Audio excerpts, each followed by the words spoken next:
पहला पाठ राजाओं का पहला ग्रंथ अध्याय 3 पद संख्या 4 से 13 तक। सुलेमान बलि चढ़ाने गिबोन गया, क्योंकि यह बलि चढ़ाने की मुख्य पहाड़ी थी। सुलेमान ने वहां की वेदी पर 1000 होम बलि चढ़ाई। गिबोन में प्रभु रात को सुलेमान को स्वप्न में दिखाई दिया। ईश्वर ने कहा, बताओ मैं तुम्हें क्या दे दूं? सुलेमान ने यह उत्तर दिया, तू मेरे पिता अपने सेवक दाऊद पर बड़ी कृपा करता रहा। वह सच्चाई, न्याय और निष्कपट हृदय से तेरे मार्ग पर चलते रहे। इसीलिए तूने उन्हें एक पुत्र दिया जो अब उनके सिंहासन पर बैठा है। प्रभु मेरे ईश्वर, तूने अपने इस सेवक को अपने पिता दाऊद के स्थान पर राजा बनाया। लेकिन मैं अभी छोटा हूँ, मैं यह नहीं जानता कि मुझे क्या करना चाहिए।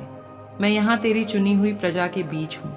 ये राष्ट्र इतना महान है कि इसके निवासियों की गिनती नहीं हो सकती।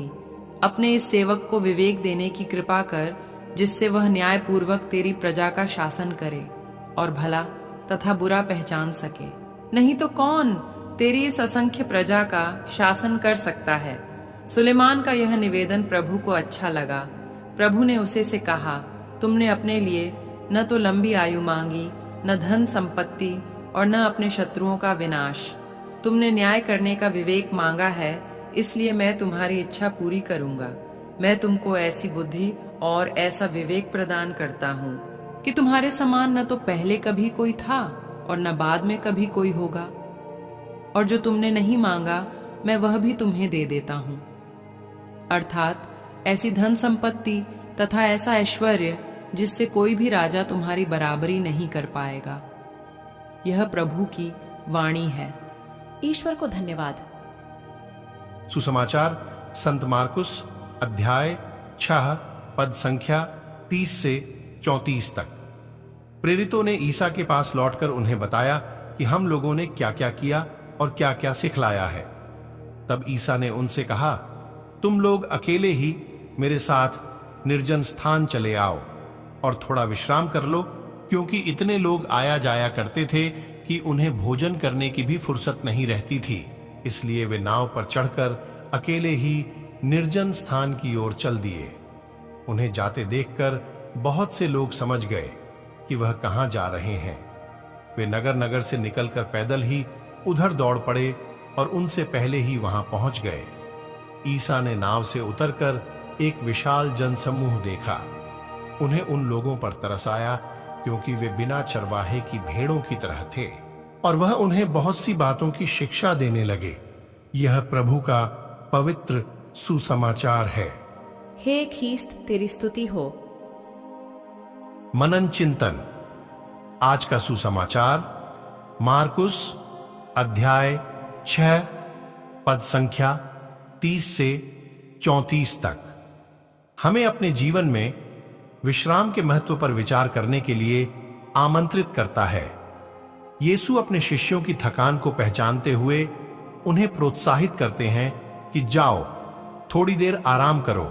हमारे व्यस्त जीवन में हमें भी अपनी आत्मा को पुनर्चारित करने के लिए राहत के क्षणों की आवश्यकता होती है।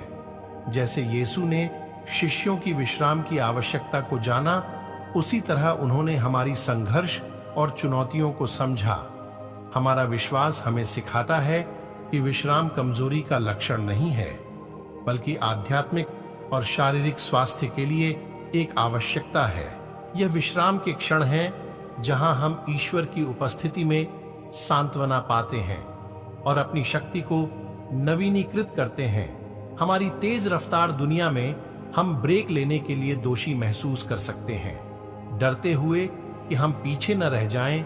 यीशु अपने ज्ञान में हमें याद दिलाते हैं कि विश्राम कोई विलासिता नहीं है, बल्कि एक संतुलित जीवन के लिए एक दैवीय निर्देश है। यह शांत क्षण है जहां हम उसकी कोमल आवाज को सुनते हैं जो हमें मार्गदर्शन करती है।